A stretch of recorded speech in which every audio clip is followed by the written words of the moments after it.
Just let me know. It looked like a silver saucer was exactly what it looked like. It was like no higher than 100 feet from my car. What he saw, and he said, well, I know I was in outer space because all I could see was stars, and he said it looked like planets. It was illuminating the clouds, and that's about what it looked like. It was white. This bright light, this object that looked like a saucer or some unidentified object. It's jumping up in the sky and doing all kinds of kind of tricks, and it was too fast for an airplane. It wasn't a helicopter, and it wasn't anything that we had ever seen. I've never paid much attention to UFO sightings. I've read about the occasional incident, but my curiosity has never really expanded beyond those few cases. I just find that far too often the focus of UFO stories is on the mystery itself as opposed to the resolution of that mystery. Plausible explanations take a backseat to fantastical embellishments. There's a documentary on Netflix right now, and I'm using the term documentary very loosely, about a man who claims to be harassed and pursued by aliens. In one scene, he literally has someone bob one of those alien masks you'd get for Halloween outside a window, and it is played completely straight. Oh my god, what the fuck is that? Holy shit. Oh my god, what's it doing? Holy shit. Oh man. We, the audience, are supposed to believe that this is a close encounter of the third kind when it looks like a close encounter of the trick-or-treat kind.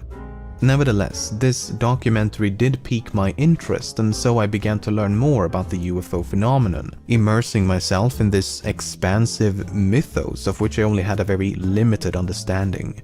From the very start, I was taken down this convoluted path of alien abductions, government conspiracies, and alien experiments that read like rejected drafts of the X-Files. But every now and again, I came across something a bit more credible. Stories that were genuinely difficult to rationalize. Nothing that would convince me the Earth is a galactic resort, but mystifying stories all the same. To get you on the same page as me, we need to go back to the year 1947.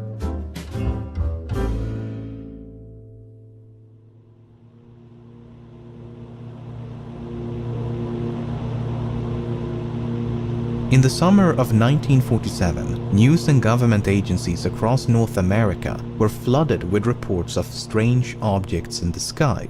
This UFO mania was provoked by a pilot named Kenneth Arnold. On June the 24th, Arnold was flying over the Cascade Mountains in the state of Washington when he observed a formation of 9 saucer-like objects zooming across the sky. Unbeknownst to Arnold, this innocent description would come to popularize the term flying saucer. The scintillating discoids appear to be traveling at a speed of some 2,000 kilometers per hour, a speed yet to be achieved by any man-made airplane in 1947. Arnold initially suspected he'd observed some secret military test flight, but the US Air Force quickly denied responsibility and merely dismissed the sighting as some form of optical illusion. But it wasn't quite that simple. Not only was Arnold an experienced pilot, but his story was corroborated by a number of witnesses on the ground who all described a series of oval-shaped objects traveling at a tremendous rate of speed. Furthermore, other sightings had been reported days before and would continue for many days after, more than 800 cases in less than a month, including the famous Roswell incident. Publicly, the US Air Force dismissed the sightings as nothing more than a combination of overactive imaginations and misperceptions of natural phenomena. But internally, the Air Force was just as mystified as the public and actually quite concerned.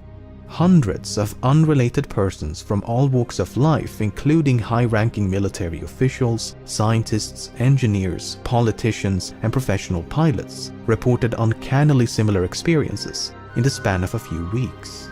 Both the public and the intelligence community grew increasingly convinced that something was hiding amongst the clouds.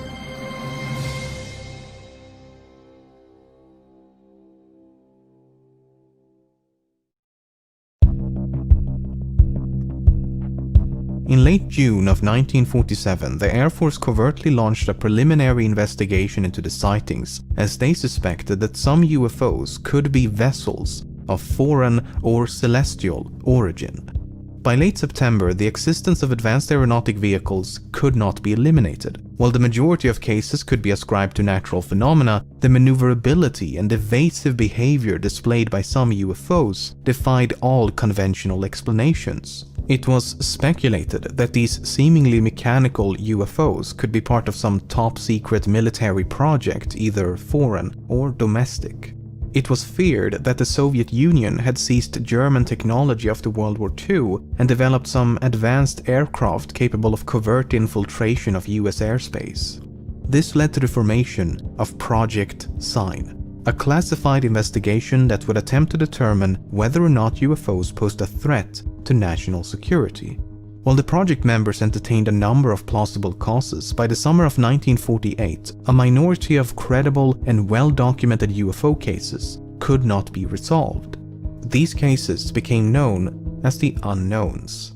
By process of elimination, Project Sign therefore concluded that the most probable explanation for the most inexplicable of cases was the extraterrestrial hypothesis. In other words, the unknowns did not appear to be from this Earth. However, once this report reached the Pentagon, it was rejected. The interplanetary explanation was thought to be unsubstantiated, and so the report was ultimately scrapped. Project Sign was dissolved soon thereafter, and subsequent investigations ultimately failed to ascertain the nature of these unknowns. Project Sign's successor, Project Blue Book, merely concluded that it was statistically improbable that UFOs represented technological capabilities beyond our own. As the vast majority of UFO sightings are misperceptions of natural phenomena, the presumption was that all UFO sightings are likely to be misperceptions. As such, funding for UFO research could no longer be justified, as the threat to national security was evidently non-existent. Government-sanctioned UFO research officially ended with the dissolution of Project Blue Book in 1969, and the Air Force has since proclaimed the issue resolved. Out of the 12,618 UFO reports in its collection, 701 were marked unknown upon its conclusion, although some would argue that many cases were mischaracterized and that more than 1,700 cases should be regarded as unknowns. While the US government may dismiss these unknowns as mere statistical anomalies, the fundamental question remains: what did people see? What kind of natural phenomenon evades resolution despite decades of scrutiny?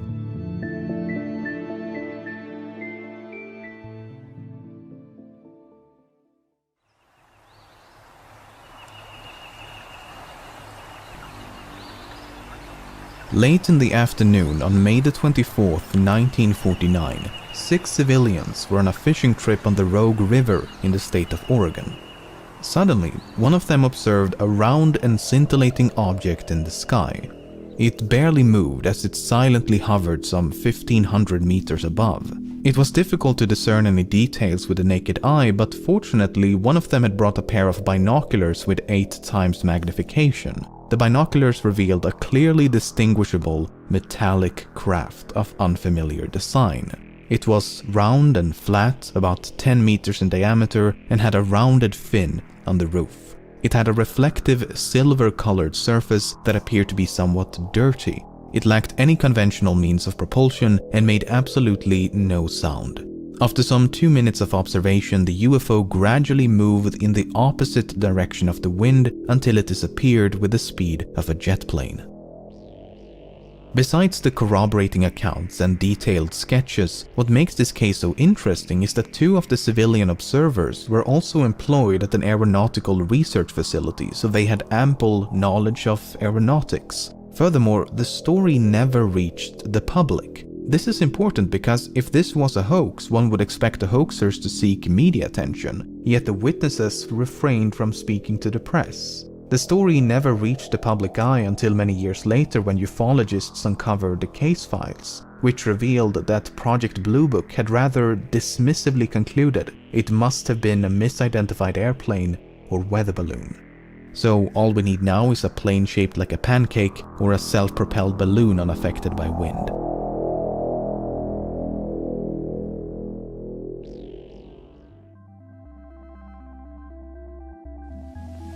I Items on display include the latest in meteorological devices. The weather balloon is equipped with a radio sound which permits measurement of atmospheric temperature, humidity, and pressure at various altitudes.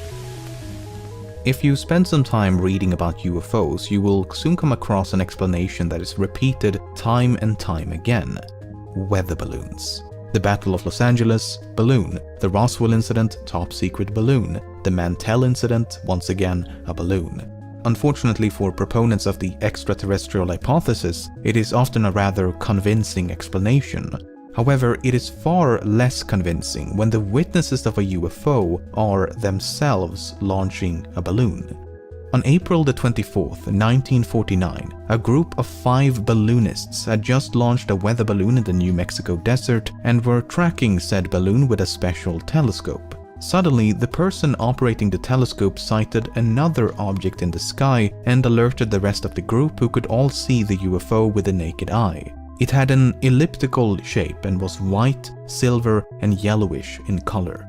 It was impossible to accurately determine its altitude and size due to the lack of reference points, but it appeared to be flying at an extremely high altitude and moved so quickly across the sky it was difficult to track with a telescope. It remained visible for about a minute until it suddenly stopped its horizontal motion and disappeared by near vertical ascension into the clear blue sky.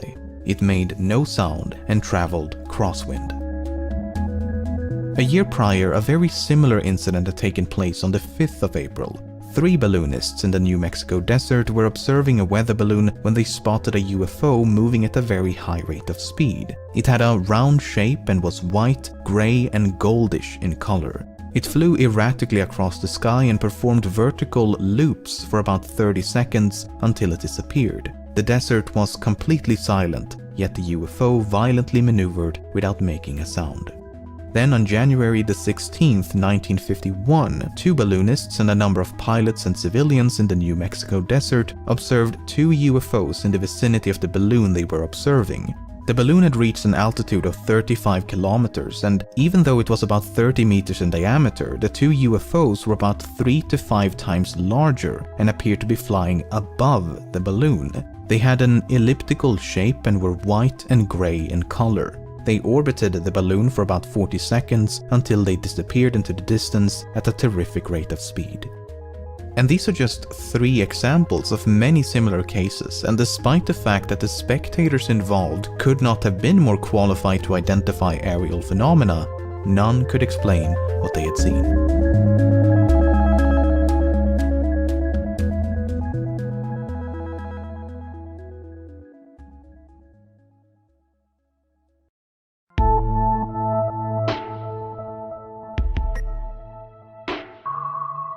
Just before midnight on July the 19th, 1952, radar scopes in and around Washington, D.C. picked up a cluster of 5 to 10 unidentified targets. There were no scheduled flights in the area, and the UFOs did not adhere to any established flight paths. The possibility of a malfunction was quickly eliminated as radar scopes at 3 separate airports displayed the same unidentifiable targets. Eventually, the objects could be visually confirmed as orbs of light slowly moving across the sky. After a while, the objects began to fan out, zooming across the night sky of Washington, D.C. They flew above the White House, the Capitol building, and many other restricted areas in a disorganized and unpredictable fashion. On numerous occasions, the UFOs performed sharp 90-degree turns, and some would completely reverse course in a matter of seconds. Radar operators were baffled. No man-made aircraft could perform such maneuvers. Air traffic controllers, radar operators, pilots, military personnel, and countless civilians all reported sightings of UFOs.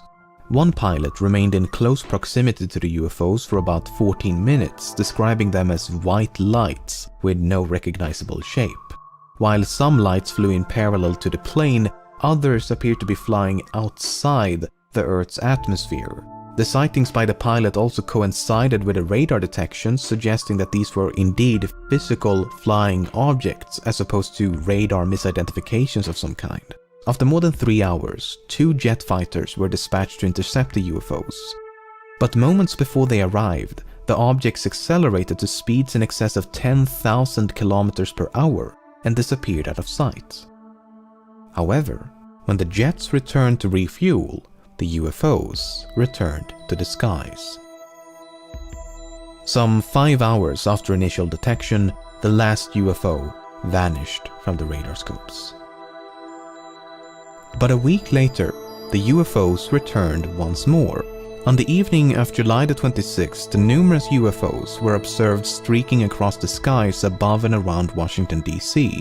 They shared many similarities with the UFOs from the week before, appearing as orbs of light capable of extreme supersonic velocities. The crew and passengers of some commercial flights could once again visually confirm the existence of many of the UFOs detected by radar. 4 jets were dispatched during the night, and 2 of the pilots did see something on 2 separate occasions. One pilot saw 4 white lights while the other saw a single white light. However, neither came close enough to make an accurate identification, as the jets were easily outmaneuvered by the UFOs. Under mounting pressure from the public to explain this apparent invasion of the US Capitol, the Air Force held a press conference on July the 29th. I am here to discuss the so-called flying saucers. The Air Force interest in this problem has been due to our feeling of an obligation to identify and analyze to the best of our ability anything in the air that may have the possibility of threat or menace to the United States. However, there have been a certain percentage of this volume of reports that have been made by credible observers of relatively incredible things. It is this group of observations that we now are attempting to resolve. We can say that the recent sightings are in no way connected with any secret development by any department of the United States. At the conference, they claimed that temperature inversions were to blame. It's an atmospheric condition in which layers of warm air traps pockets of cold air, which can result in false returns on a radar scope. Conversely, the visual sightings were supposedly misperceptions of stars, meteors, or strange reflections of natural sources of light. In other words, it was all just a big misunderstanding, and there was no cause for alarm. It's a very odd explanation, given that it completely disregards crucial pieces of information. For one thing, visual observations and radar detections were confirmed to be one and the same on numerous occasions. When pilots claimed they had visual contact with a UFO, ground personnel confirmed its existence and location on the radar scopes. When pilots claimed a UFO disappeared, it simultaneously disappeared from the radar scopes. Another glaring issue is that temperature inversions occurred on a daily basis throughout the summer of 1952, yet unidentified radar targets only appeared on the 2 nights in question. Personnel at Andrews Air Force Base were not quite sure as to what they had seen, claiming they may have seen meteors or other natural phenomena. But the senior air traffic controller at Washington National Airport was certain they had detected solid maneuvering objects while explicitly denying the possibility of weather-related targets. Furthermore, none of the radar operators agreed with the Air Force's conclusion. Everyone was certain they had been tracking metallic flying objects. Even the National Weather Bureau disagreed with the temperature inversion theory, claiming that such phenomena would appear as amorphous streaks across the radar scopes, as opposed to sharp, delineable dots. In spite of these glaring contradictions, the Air Force concluded that temperature inversions were to blame, and that nothing extraordinary had taken place. Though somewhat paradoxically, the Project Blue Book files list the case as an unknown, while simultaneously agreeing with the Air Force's conclusion.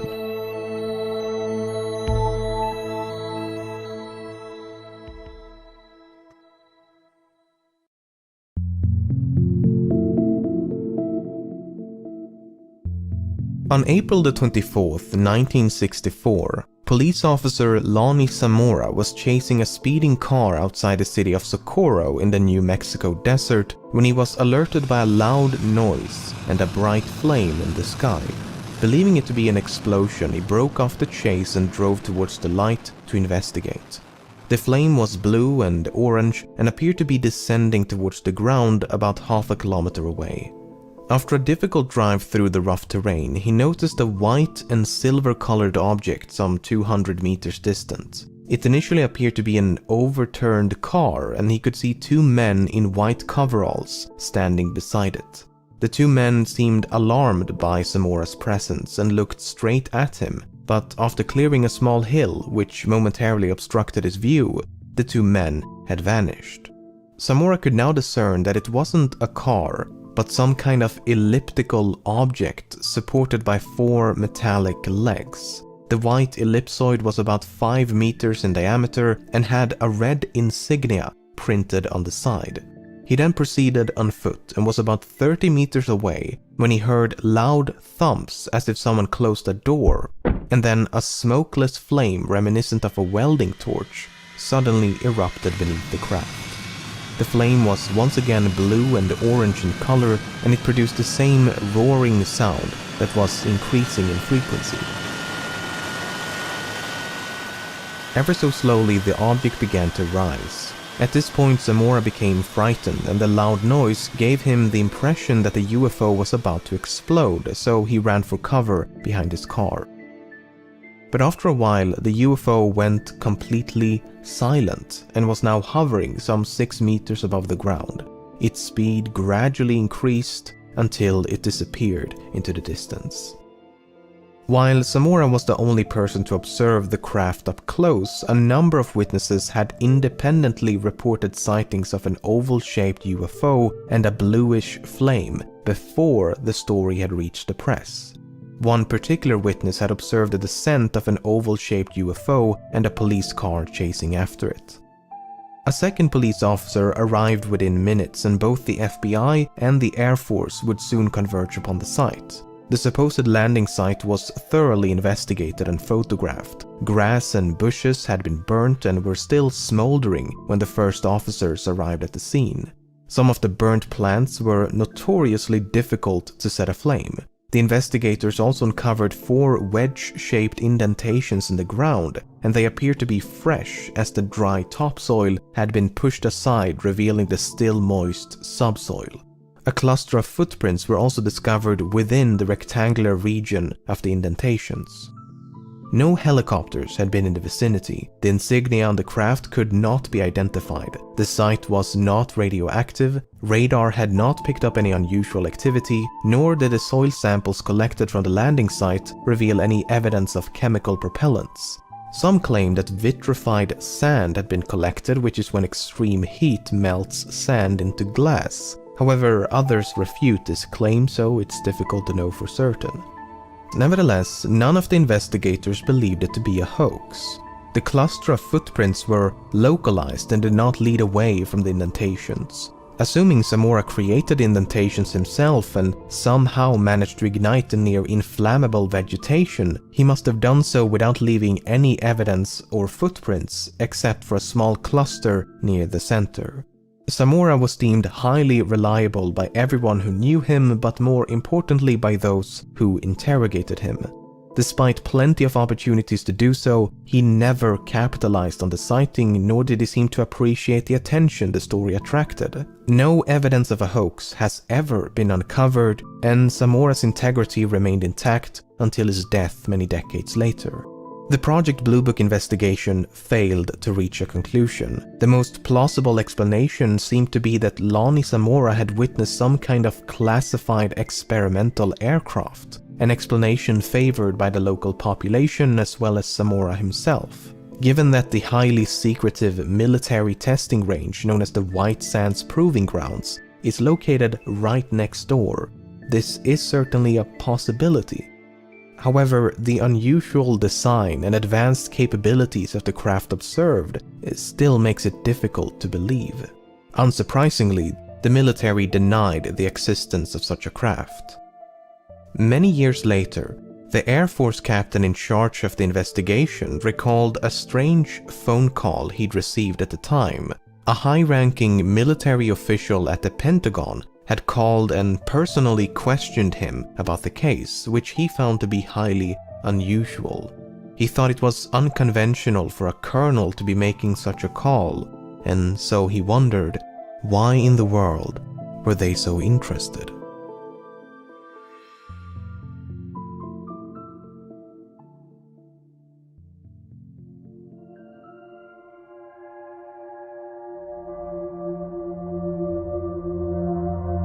Why is it that even though half the global population walks around with a high-resolution camera in their pocket, high-resolution footage of flying saucers seem to be non-existent? I've seen variations of this line of reasoning before, and at first glance it may seem quite decisive. While it is true that cameras are more readily accessible and video quality has improved significantly over the past few decades, so has the quality of forgeries. Thanks to software like After Effects, almost anyone can create a convincing forgery, which means that videos like these will never be the definitive proof they likely would have been a few decades ago. Imagine an ideal situation for a moment. Imagine that a reliable individual with no background in visual effects and no previous interest in UFOs captures an actual unidentifiable aircraft on a high-resolution camera. Not some blob of pixels as if it was filmed by a Japanese adult film studio, nor some indiscernible streak that requires CSI-esque enhancements, but an actual, clearly distinguishable craft that defy all conventional explanations. Even then, the authenticity of that footage would inevitably come into question, and it would in all likelihood be impossible to prove that it actually happened. I remember back in 2011, a UFO in Jerusalem was captured on video by multiple people from multiple vantage points. The case attracted worldwide attention, and the multiple locations lent credence to the sighting's authenticity. However, sometime later, a team of journalists tracked down the cameramen responsible and found that one was a filmmaker and film teacher, while the others just so happened to be students at the same school. Drones have also made it far too easy to stage UFO sightings. Strange lights in the dark night sky performing seemingly impossible maneuvers, drones got you covered. What appears to be a solid craft in the clear blue sky that looks nothing like a conventional drone, drones got you covered. It's become next to impossible to eliminate conventional explanations, as virtually every person on the planet has gained easy access to the heavens above. At this point, nothing short of a spaceship landing in the middle of Times Square should be deemed convincing. This is at least in part why I chose to focus my attention on older cases, as none of these problems existed a few decades ago. The first director of Project Blue Book, Edward J. Ruppelt, would later go on to write a book about the cases he and his team investigated. In it, he describes a drastic shift in the attitude towards UFO research following the rejection of the extraterrestrial hypothesis. The Air Force no longer sought to understand the nature of UFOs, but rather sought to debunk the phenomenon at large. In his own words, everything was being evaluated on the premise that UFOs could not exist. No matter what you see or hear, don't believe it. Following the aforementioned Washington, D.C. incident in 1952, this predisposition was only reinforced. Investigators were instructed to focus on cases they could solve and to never discuss the unknowns in public. The subject was to be debunked and ridiculed, and so it was. What had initially been perceived as a potential threat to national security had now, through an orchestrated public relations campaign, been reduced to a socially unacceptable pseudoscience. Ruppelt writes in his book, "This change in the operating policy of the UFO project was so pronounced that I, like so many other people, wondered if there was a hidden reason for the change. Was it actually an attempt to go underground to make the project more secretive? Was it an effort to cover up the fact that UFOs were proven to be interplanetary and that this should be withheld from the public at all cost to prevent a mass panic? Maybe I was just playing the frontman to a big cover-up." Ruppelt is of course just speculating, but given that he was the head of the operation, it does make you wonder if there may have been some truth behind those concerns. Assuming the military is lying, then how does one distinguish a lie about alien spaceships from a lie about classified aircrafts? We know nothing of either, so the two deceptions would appear identical. I mean, I want to believe, but I'm just not sure what I'm supposed to believe in. After working my way through a few hundred cases, I feel even more conflicted than I did when I began. Things were just so much simpler then. I could just laugh at a man pretending to be scared of a Halloween mask. No grand conspiracies, no extraterrestrials, none of that. Just mortal fear and a piece of plastic. Simpler times.